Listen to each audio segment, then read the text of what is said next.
हमारे मन बसी गईले सिया रघुबीर। हमारे मन बसी गईले पूरी मिठाई शिव के मन ही ना भावेला।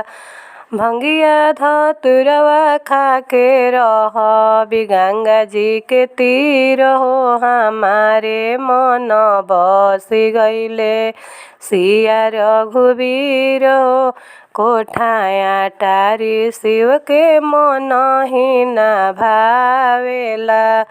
मड़ई लगा के रह गंगा जी के तीर हो। हमारे मन बसी गईले सिया रघुबीर हो। हमारे मन हाथी से घोड़ा शिव के मन ही ना भावेला।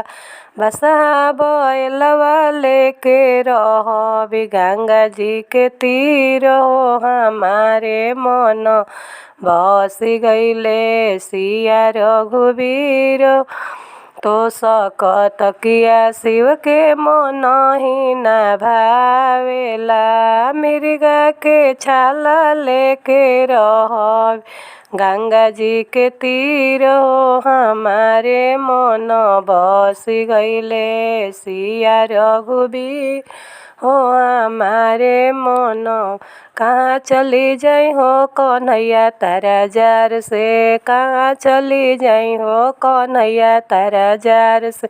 कतना के माखन खैला कतना के मिश्री कतना के देल जमुनवा में दहावाई हो कन्हैया तारा जार से। कहाँ चली जाई हो कन्हैया तारा जार से। कतना के साया फरला कतना के साड़ी कतना के देल कदमिया पे टंगी हो कन्हैया तारा जार से। कहाँ चली जाई हो कन्हैया तारा जार से। गोवाली नया चरवा दहिया खइबो हो। गोवाली नया चरवा दहिया खई हमरो चरवा बालकवा के जूठा। जा कन्हैया ले आव पीपल के पाता। जा कन्हैया ले आव पीपल के पाता। पीपल के पाता पर ब्रह्मा बसतु हैं। जा कन्हैया ले आव केला के पाता। केला के पाता पर विष्णु बसत हैं। जा कन्हैया ले तुलसी के पाता। तुलसी के पाता पर नारायण बसत हैं। जा कन्हैया ले आव घर से कटोरा। घर से कटोरा ले आवे गईले कन्हैया। एह पर गोवाली नाव पर कन्हैया। एह पर से ठेंगा देखवली गोवाली न। एह पर से ठेंगा देखवली गोवाली। सुन सखिया हो हमारो गोपाल जी कब मिले हैं। सुन सखिया हो भादो नहीं मिले हैं कुआर ना मिले हैं। कार्तिक न हईबू जरूर मिले हैं। सुन सखिया हो तोहरो गोपाल जी तब मिले हैं। सुन सखिया हो अघन ना मिले हैं पूस ना मिले हैं। माघ न हईबू जरूर मिले हैं।